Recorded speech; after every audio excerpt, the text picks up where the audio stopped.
মদিনার আকাশ সেদিন খুবই সুন্দর শান্ত ছিল, কিন্তু হজরত ফাতেমা রাদিয়াল্লাহু তাআলা আনহার হৃদয় ছিল অশান্ত। চারিদিকে শুধু ঈদের আনন্দ, কিন্তু তাদের ঘরে ছিল দুঃখ। ঘরের বাইরে হজরত ইমাম হাসান ও হোসাইন রাদিয়াল্লাহু তাআলা আনহু দেখলেন তার মতো ছোট ছোট বাচ্চারা নতুন জামা পরে ঈদের ময়দানে যাচ্ছে। এটা দেখে হজরত হাসান রাদিয়াল্লাহু তাআলা আনহু তাদের বাড়ির দিকে আসতে লাগলেন। এদিকে হজরত ফাতেমা রাদিয়াল্লাহু তাআলা আনহা তার নিজ কক্ষে বসেছিলেন। মনে মনে ভাবতে লাগলেন, আজ তো ঈদের দিন, ইমাম হাসান হোসাইনের নতুন জামা নেই, তাদের কি জবাব দেব? এই চিন্তা করে মা ফাতেমার হৃদয় যেন কেঁদে উঠল।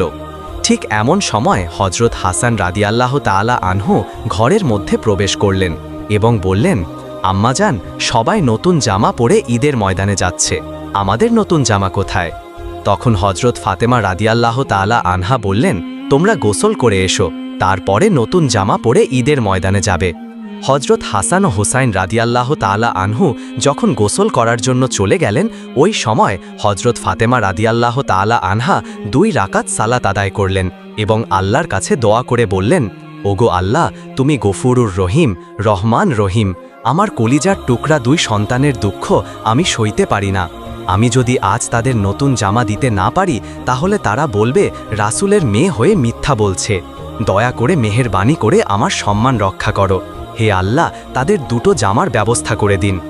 এই দোয়া করার সাথে সাথেই হজরত জিবরাইল আলাইহিস সালাম দর্জি সে 2টি জামা নিয়ে হজরত হাসান হোসাইনের কাছে হাজির হলেন এবং বললেন, এই নাও তোমাদের ঈদের নতুন জামা, তোমার মা তোমাদের জন্য জামা নিয়ে আসতে বলেছে। এই কথা শুনে ইমাম হাসান ও হোসাইন রাদিয়াল্লাহু তাআলা আনহু জামা নিয়ে খুব খুশি হয়ে বাড়ির দিকে যাচ্ছিলেন। কিতাবে এসেছে, এই জামার একটি রং লাল, আরেকটি রং সবুজ। এদিকে হজরত ফাতেমা রাদিয়াল্লাহু তাআলা আনহার হৃদয় যেন কিসের কষ্ট হচ্ছিল কিছুই বুঝতে পারছিল না। ঠিক ওই সময় হজরত ইমাম হাসান ও হোসাইন রাদিয়াল্লাহু তাআলা আনহু ঘরের মধ্যে প্রবেশ করলেন। হজরত ফাতেমা রাদিয়াল্লাহু তাআলা আনহা তাদের হাতে এই পোশাক দুটি দেখে অবাক হলেন এবং তার হৃদয়ে যেন কষ্টের মেঘ ঘনিয়ে এলো। ফাতেমা রাদিয়াল্লাহু তাআলার মনে এক অদ্ভুত কষ্টের অনুভূতি ঘনিয়ে আসলো। এই জামার রহস্য আর হাকিকাত জানার জন্য তিনি আর দেরি না করে হজরত মুহাম্মদ সাল্লাল্লাহু আলাইহি ওয়াসাল্লামের কাছে যাওয়ার সিদ্ধান্ত নিলেন। অন্যদিকে হজরত জিবরাইল আলাইহিস সালাম হজরত মুহাম্মদ সাল্লাল্লাহু আলাইহি ওয়াসাল্লামের কাছে হাজির হয়ে বললেন, হে আল্লাহর রাসূল, তোমার নয়নের মণি মা ফাতেমা 2টি জামার হকিকত জানার জন্য তোমার এখানে আসছে। তুমি তাকে বলে দিও, এই 2টি জামা জান্নাত থেকে পাঠানো হয়েছে। এই জামা শুধু পোশাক নয়, বরং এটি তাদের ভবিষ্যতের প্রতীক। লাল রং তাদের রক্তের প্রতীক, আর সবুজ রং জান্নাতের প্রতীক। হাসান ও হোসাইনের জন্য যে ফজিলত আল্লাহ নির্ধারণ করেছেন, তারই ইঙ্গিত এই জামা। এই কথা বলার পর হজরত জিবরাইল আলাইহিস সালাম সেখান থেকে বিদায় নিলেন। ঠিক ওই সময় হজরত ফাতেমা রাদিয়াল্লাহু তাআলা আনহা ঘরের মধ্যে প্রবেশ করলেন। তখন রাসূল সাল্লাল্লাহু আলাইহি ওয়াসাল্লামের চোখে পানি এসে গেল। তিনি বললেন, হে ফাতেমা, আমার এই 2টি কলিজার টুকরো যে কত বড় মর্তবা লাভ করবে, তার এক ঝলক আল্লাহ রাব্বুল আলামিন আজ আমাকে দেখিয়েছেন। ফাতেমা, তোমার সন্তানদের জন্য এই জীবন যেমন পরীক্ষার, তেমনই ফজিলতের। তারপর মুহাম্মদ সাল্লাল্লাহু আলাইহি ওয়াসাল্লাম আল্লাহর কাছে দোয়া করে বললেন, হে আল্লাহ, এর পরিবর্তে তুমি আমার উম্মতকে নাজাত দিও। এই কথা শুনে ফাতেমা রাদিয়াল্লাহু তাআলা আনহা চোখের পানি ধরে রাখতে পারলেন না এবং ভবিষ্যতের চিন্তায় ভারাক্রান্ত হয়ে উঠল। এইভাবে বছরের পর বছর অতিক্রম হতে লাগল। ইমাম হাসান ও হোসাইন রাদিয়াল্লাহু তাআলা আনহু বড় হতে লাগলেন। একে একে হজরত মুহাম্মদ সাল্লাল্লাহু আলাইহি ওয়াসাল্লাম হজরত ফাতেমা রাদিয়াল্লাহু তাআলা আনহা সহ 4 খলিফা পৃথিবী থেকে বিদায় নিলেন। এভাবেই বহু বছর অতিক্রম হয়ে গেল। সেই সময় রাষ্ট্রের প্রধান ছিলেন আমিরে মাবিয়া, তার পুত্র ছিল এজিদ। মাবিয়া যখন বার্ধক্য বয়সে উপনীত হল, তখন এজিদ ষড়যন্ত্র করতে লাগল কিভাবে রাষ্ট্রের প্রধান হওয়া যায়। এদিকে অন্যায়ভাবে এজিদকে রাষ্ট্রশাসক পদে উপনীত করলেন, কিন্তু রাসূলের প্রতি ভালোবাসা, রসূলের আদর্শ না থাকার কারণে তাকে কেউ মনে প্রাণে ভালোবাসত না এবং শাসক হিসেবে মানতে পারল না। সবাই বলতে লাগলো, আমরা এজিদকে মানি না, হোসাইন আমাদের আশার আলো, আমরা হোসাইনের পক্ষে থাকতে চাই। এজিদ অন্যায়ভাবে সাধারণ মানুষকে অত্যাচার করে মানুষকে হত্যার ভয় দেখিয়ে নিজেই রাষ্ট্রের শাসক হলেন। একদিন এজিদ মনে মনে ভাবতে লাগল, এইভাবে চলতে থাকলে কখনোই আমি দেশের রাষ্ট্রপ্রধান হতে পারব না। যেভাবেই হোক হাসান এবং হোসাইনকে শেষ করতে হবে, এই পথের কাঁটা সরাতেই হবে। আসলে এজিদ ছিল চরিত্রহীন, তার হৃদয়ে কোনো দয়ামায়া ছিল না, রাষ্ট্রের ক্ষমতার লোভে একেবারে অন্ধ হয়ে গিয়েছিল। একদিন এজিদ কুফা নগরীর গভর্নর ইবনে জিয়াদকে ডেকে বললেন, তুমি তো কুফার গভর্নর, হোসাইনকে কুফায় ডেকে আনো, কেননা মদিনাতে হোসাইনকে মারা যাবে না। তুমি যে কোনো কৌশলে কুফায় ডেকে আনো, নয়তো আমরা কিছুই করতে পারবো না। তুমি তার কাছে চিঠি লিখে জানাও এজিদের কাছে তোমাকে বায়াত হতে হবে। অতপর তারা মদিনাতে চিঠি পাঠাতে শুরু করল। এভাবেই যখন 40,000 চিঠি পৌঁছে গেল, তখন মদিনায় বিশিষ্ট জ্ঞানীগুণী ব্যক্তি এবং হোসাইন একটি গুরুত্বপূর্ণ আলোচনা সভার আয়োজন করলেন।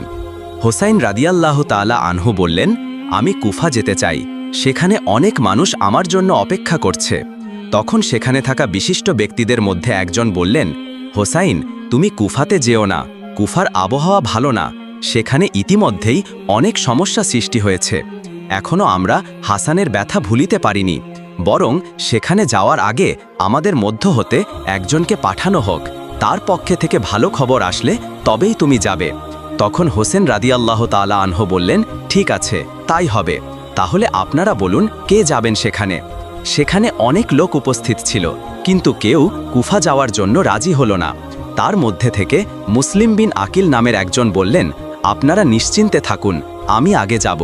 অতপর তারা সেদিনের মতো আলোচনা সভা বন্ধ করে একে একে ঘরে ফিরে আসলেন। মুসলিম বিন আকিল যখন কুফা যাওয়ার জন্য প্রস্তুত হচ্ছিলেন, সেই সময় তার দুটি পুত্র এসে বলল, আব্বাজান, আমরা কার কাছে থাকব? আমাদের তো মা নেই। আব্বাজান, আপনি আমাদেরকেও সঙ্গে নিয়ে চলুন। অতপর তারা কুফা যাওয়ার জন্য রওনা হলেন। অনেক পথ অতিক্রম করার পর যখন তারা কুফায় এসে পৌঁছালেন, তখন দেখলেন ইতিমধ্যেই সেখানকার অনেক লোক হজরত হোসাইন রাদিয়াল্লাহু তাআলা আনহুর কাছে বায়াত নেওয়ার জন্য প্রস্তুত ছিলেন। তখন তারা বললেন, আমাদের প্রিয় হোসাইন রাদিয়াল্লাহু তাআলা আনহু কোথায়? আমরা তার সাথে থাকব, এই এজিদকে আমরা চাই না।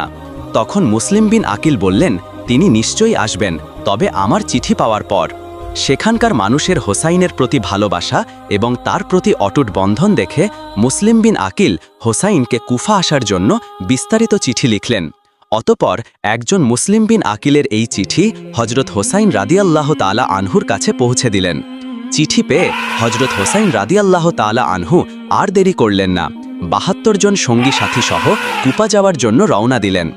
গোপন সূত্রে হজরত হোসাইনের আসার খবর এজিদ পেয়ে যায়। তখন এজিদ গোপনে হজরত হোসাইন রাদিয়াল্লাহু তাআলা আনহু এবং মুসলিম বিন আকিলকে হত্যা করার জন্য একটি ষড়যন্ত্র করলেন এবং একজন সেনাকে ডেকে বললেন, আপনি যদি মুসলিম বিন আকিলকে হত্যা করতে পারেন তবে আপনাকে অনেক পুরস্কার দেওয়া হবে। আর মনে রেখো, মুসলিম বিন আকিলের ছোট দুটি পুত্রকে রেহাই দেবে না, তাদেরকেও হত্যা করবে, কেননা তারা যদি মদিনায় চলে যায় তাহলে হোসাইনকে আনা যাবে না, আর কারবালায় তাদের আটকে দিতে হবে। তাহলে তুমি গোপনে কাজটি সম্পূর্ণ করো। অতপর ওই সেনাটি মুসলিম বিন আকিলকে হত্যা করার জন্য খুঁজতে লাগলেন। কিছুদিন পর দেখলেন মুসলিম বিন আকিল হোসাইনের পক্ষে অনেক লোককে বায়াত করার পর কুফার একটি মসজিদে বসে আছে। এটা দেখে সে দেরি করলেন না, সাথে সাথে গিয়ে পিছন থেকে অমানবিকভাবে মুসলিম বিন আকিলকে তরবারি দিয়ে হত্যা করে শেষ করে দেয়। কিছুদিন পর মুসলিম বিন আকিলের হত্যার খবর চারিদিকে ছড়িয়ে পড়ে। কুফার মানুষ শোকস্তব্ধ হয়ে যায়, কিন্তু তারা প্রতিবাদ করতে পারত না, কারণ এজিদের সাথে মোকাবেলা করার জন্য তাদের শক্তি ছিল না, তাই সবাই চুপ হয়ে যায়। সেই সাথে সাথে এজিদের পক্ষ থেকে বলা হয়, মুসলিম বিন আকিলের দুই পুত্রকে যে হত্যা করে এজিদের সামনে নিয়ে আসতে পারবে তাকে অনেক বেশি মূল্যবান পুরস্কার দেওয়া হবে। এই খবর পেয়ে পুরস্কারের লোভে কিছু লোক মুসলিম বিন আকিলের দুই পুত্রকে খুঁজতে লাগলেন। এদিকে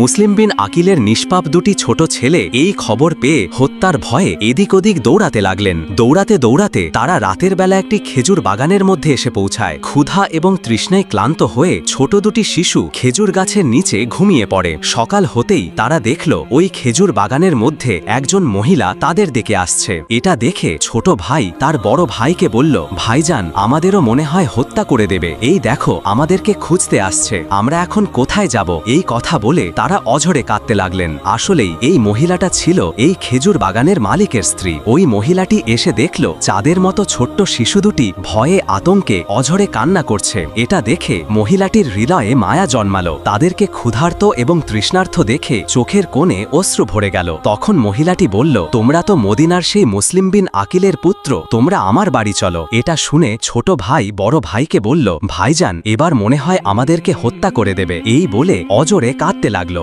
এটা দেখে মহিলাটি বলল, তোমাদের কোনো চিন্তা নেই, আমার সাথে চলো। মহিলাটি তাদেরকে নিজের বাড়িতে আনলেন এবং একটি অন্য ঘরের মধ্যে লুকিয়ে রাখলেন। এদিকে মহিলাটির স্বামী, যার নাম হারেশ, সে পুরস্কারের লোভে এই ছোট্ট দুটি শিশুকে খুঁজতে লাগলেন। যখন তাদেরকে কোথাও পেল না, তখন সে নিজের বাড়িতে ফিরে আসলেন। তার স্ত্রী তাকে দেখে বললেন, কি ব্যাপার, আপনাকে এত উত্তেজিত এবং রাগান্বিত দেখাচ্ছেন কেন? তার স্বামী বলল, তুমি কি শোনোনি মদিনায় মুসলিম বিন আকিলের দুটি ছোট্ট ছেলেকে হত্যা করে এজিদের কাছে নিয়ে যেতে পারলে মহামূল্যবান পুরস্কার পাওয়া যাবে, সেই জন্য তাদেরকে আমি খুঁজতেছি। এই কথাটি পাশের ঘরে থাকা সেই ছোট্ট ছেলে দুটি শুনতে পেয়ে ভয়ে আতঙ্কে কান্না শুরু করলো। তখন তার স্বামী জিজ্ঞেস করল, কান্নার আওয়াজ কোথা থেকে আসছে? তার স্ত্রী বলল, এটা তো এই কুফা নগরীর বাচ্চাদের কান্নার আওয়াজ। তার স্বামী বলল, না, এটা তো কুফা নগরীর কোনো বাচ্চার কান্নার আওয়াজ না, মনে হয় আমাদের ঘর থেকে আসে। এটা বলার পর পাশের ঘরে গিয়ে দেখল ছোট্ট দুটি বাচ্চা ছেলে ঘরের মধ্যে হাউমাউ করে কাঁদছে। পিছনে পিছনে তার স্ত্রী এসে কেঁদে কেঁদে স্বামীকে বলল, দয়া করে আপনি এদেরকে ছেড়ে দিন। এজিদের পুরস্কারের লোভে এই নিষ্পাপ ছোট্ট দুটি অসহায় বাচ্চাকে হত্যা করবেন না, তার বিনিময়ে আমাকে হত্যা করুন। কিন্তু তার স্বামী কোনো কথাই শুনলেন না। ছোট্ট দুটি ছেলেকে টানতে টানতে ফোরাত নদীর ধারে নিয়ে গেল, তাদেরকে হত্যা করতে যাবে। এমন সময় ছোট্ট ভাইটি কেঁদে কেঁদে বলতে লাগল, আমরা কি অপরাধ করেছি, আমাদের ছেড়ে দিন, আমাদের মা নেই, বাবা নেই। সঙ্গে সঙ্গে বড় ভাইটি কাঁদতে কাঁদতে বলতে লাগল, ও কুফানগরীর বাতাসেরা, পাখিরা, তোমরা আমার হোসাইনকে বলে দাও তিনি যেন কুফানগরীতে ও কারবালাতে না আসে। এখানকার মানুষের ব্যবহার ভালো না, তারা নিজের স্বার্থের লোভে হত্যা করতেও দ্বিধা করে না। এই কথা বলা শেষ হতে না হতেই হারেশ নামের সেই লোকটি ছোট্ট দুটি ছেলেকে হত্যা করে তাদের মস্তক কেটে এজিদের কাছে যেতে লাগল। এদিকে হজরত হোসেন রাদিয়াল্লাহু তাআলা আনহু এবং তার ৭২ জন সঙ্গী অনেক দিন ধরে পথ চলতে চলতে তারা ক্ষুধার্ত এবং তৃষ্ণার্ত হয়ে পড়েছিল। তাদের একটু বিশ্রামের প্রয়োজন ছিল। তখন সন্ধ্যা হয়ে এসেছিল। তাই হজরত হোসেন রাদিয়াল্লাহু তাআলা আনহু বললেন, আজকে রাতের মতো এখানেই আশ্রয় নিন, কাল সকাল হলেই আমরা আবার রওনা দেব। আপনারা সবাই এখানে তাঁবু খাটানোর ব্যবস্থা করুন। যখন হোসেন রাদিয়াল্লাহু তাআলা আনহু তাঁবু খাটানোর জন্য মাটিতে একবার কোপ দিলেন, দেখলেন সেখান দিয়ে রক্ত বার হচ্ছে। এটা দেখে হজরত হোসেন রাদিয়াল্লাহু তাআলা আনহু অন্যদের জিজ্ঞাসা করলেন, আপনারা বলতে পারবেন এই জায়গার নাম কি? তাদের মধ্য থেকে একজন বললেন, ইয়া হোসাইন, এই জায়গার নাম হলো কারবালা। এটা শুনে হজরত হোসেন রাদিয়াল্লাহু তাআলা আনহু চোখের পানি ছেড়ে বললেন, আপনারা এখানেই তাঁবু খাটান।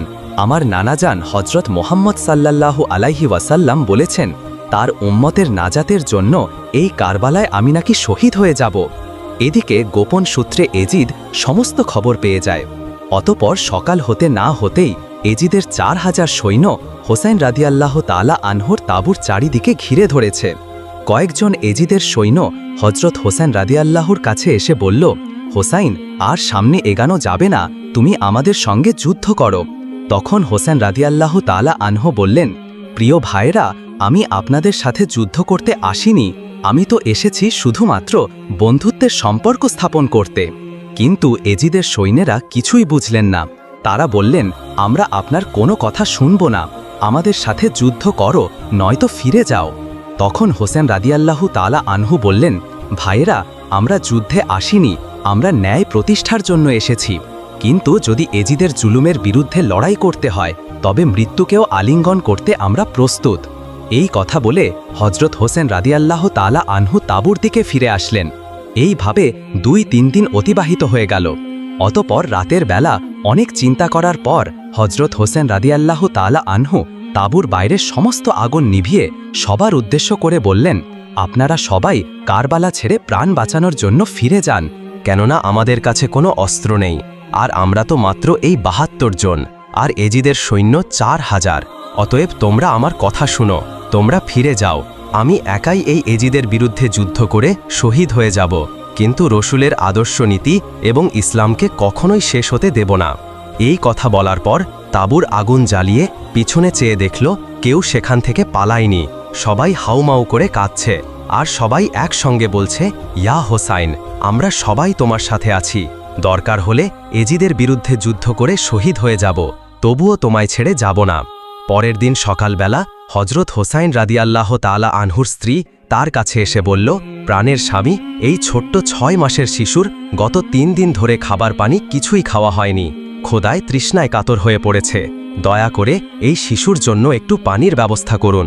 তখন হজরত হোসাইন রাদিয়াল্লাহু তাআলা আনহু 6 মাসের কচি শিশুকে কোলে নিয়ে একটু পানির জন্য সামনে এগোতে লাগলেন। সেখানে গিয়ে দেখলেন এজিদের সৈন্যরা ফুরাত নদীর পানি বন্ধ করে দিয়েছে।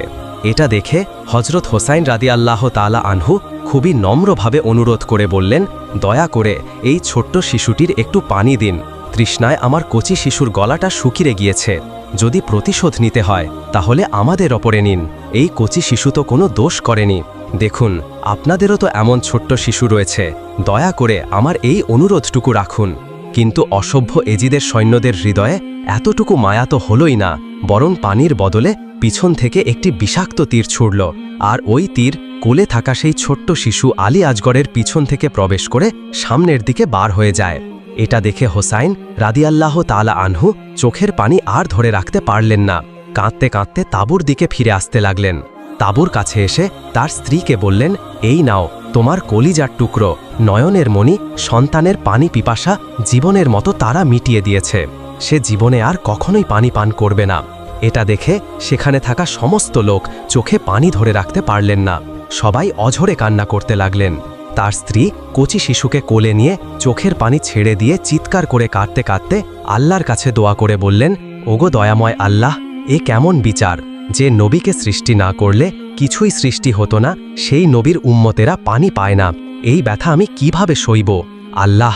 এদিকে তাদের যুবক পুত্র আলী আকবর কান্নার আওয়াজ শুনে দ্রুত তাঁবুর কাছে আসলেন এবং ছোট্ট শিশুর এই অবস্থা দেখে আর সহ্য করতে পারলেন না।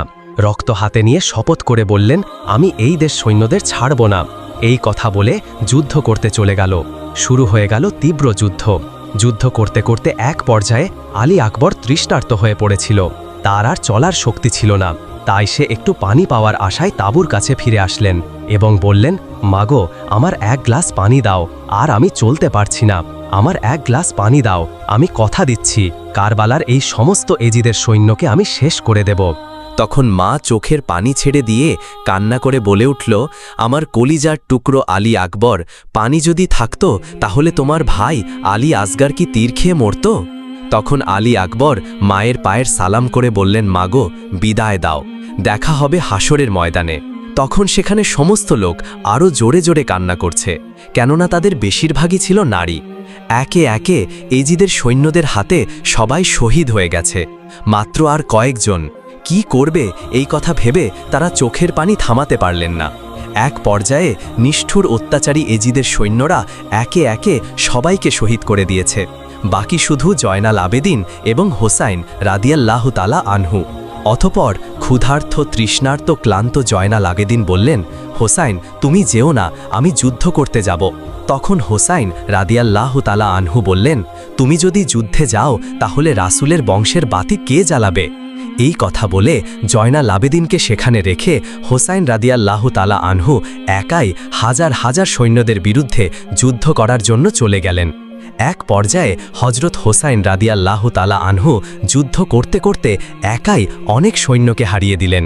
এটা দেখে এজিদের সৈন্যদের মধ্যে একজন বলল, এভাবে যদি আমরা সবাই সামনে থেকে হোসাইনের সাথে যুদ্ধ করি তাহলে সে একাই আমাদের সবাইকে শেষ করে দেবে, তার কাছে আমরা কেউ জিততে পারবো না। আমাদের কৌশল অবলম্বন করতে হবে, তাকে সামনে থেকে নয় পিছন থেকে মারতে হবে। অতঃপর তারা কৌশল অবলম্বন করল। এদিকে হজরত হোসাইন রাদিয়াল্লাহু তাআলা আনহু যুদ্ধ করতে করতে একেবারে পানির জন্য কাতর হয়ে পড়েছিল, আর শরীরে শক্তি নেই, আর উঠতে পারছে না। তখন একটু পানির জন্য সেই ফোরাত নদী পানির কাছে গেল। পানি হাতে তুলে যেমনি খেতে যাবে এমন সময় মনে পড়ে গেল ছোট্ট শিশু আলী আসগারের কথা, তার ৭২ জন সঙ্গী সাথীর কথা। তখনই চোখের পানি ধরে রাখতে পারলেন না, অঝরেই চোখ দিয়ে জল চলে এলো আর বলতে লাগলো, ওগো আল্লাহ, আমার নানাজান হজরত মোহাম্মদ সাল্লাল্লাহু আলাইহি ওয়াসাল্লামকে সৃষ্টি না করলে এই আসমান জমিন কিছুই সৃষ্টি হতো না, আর সেই নবীর উম্মতেরা আজ পানি পায় না। এই সমস্ত কথা চিন্তা করে হজরত হোসেন রাদিয়াল্লাহু তাআলা আনহু পানি পান করলেন না, আবার যুদ্ধের জন্য প্রস্তুত নিলেন। কিন্তু তিনি তো উঠতে পারে না, গায়ে শক্তি নেই, পিপাসায় গলা শুকিয়ে গিয়েছে। তবু এজিদের সৈন্যদের কাছে হার মানতে চায় না, শেষ জীবন পর্যন্ত যুদ্ধ করতে চায়। ঘোড়ার পিঠে উঠতে যাবে কিন্তু উঠতে পারে না, পড়ে যায়। দূর থেকে এজিদ সৈন্যরা লক্ষ্য করে দেখল হোসাইন আর উঠতে পারে না। তখন পিছন থেকে লুকিয়ে লুকিয়ে অনেক এজিদ সৈন্য এসে জোর করে ধাক্কা দিয়ে মাটিতে ফেলে দিল। তখন হোসাইন রাদিয়াল্লাহু তাআলা আনহু বললেন, প্রিয় ভাইরা, আমাকে 2 রাকাত নামাজ আদায় করতে দিন, তারপর আমি আবার যুদ্ধ করব। এজিদের সৈন্যেরা তখন সুযোগ পেয়ে গেল। তারা জানত নবীর বংশের নাতি কখনোই নামাজ বাদ দেবে না, আর এই সুযোগেই তার বদলা নেবে। অতপর হজরত হোসাইন রাদিয়াল্লাহু তাআলা আনহু নামাজ পড়া শুরু করলেন, আর সমস্ত এজিদের সৈন্যেরা চারিদিক থেকে ঘিরে ধরল। হজরত হোসাইন রাদিয়াল্লাহু তাআলা আনহু যখন নামাজের মধ্যে ছিলেন, ওই অবস্থায় এজিদের সেই পশু কাফের সৈন্যেরা পিছন থেকে অনেকগুলো তীর একসাথে হজরত হোসাইন রাদিয়াল্লাহু তাআলা আনহুর দিকে ছুঁড়ে মারলেন। একসাথে 72খানা তীর পিছন দিক থেকে প্রবেশ করে সামনের দিক থেকে বার হয়ে গেল। কিন্তু হোসাইন রাদিয়াল্লাহু তাআলা আনহু নামাজ ছাড়লেন না। এই সুযোগটাকে কাজে লাগিয়ে এজিদের সৈন্যেরা পরপর আবারও তীর নিক্ষেপ করল। হজরত হোসাইন রাদিয়াল্লাহু তাআলা আনহু যখন নামাজ শেষ করলেন, ততক্ষণে অনেকগুলো তীরের আঘাতে শরীর ঝাঁঝরা করে দিয়েছে। হজরত হোসাইন রাদিয়াল্লাহু তাআলা আনহু আর উঠতে পারলেন না।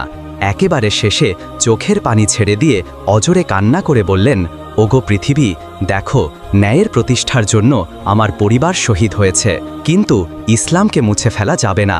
এই কথা বলতে বলতে কারবালার প্রান্তে রক্তমাখা শরীর নিয়ে লুটিয়ে পড়লেন।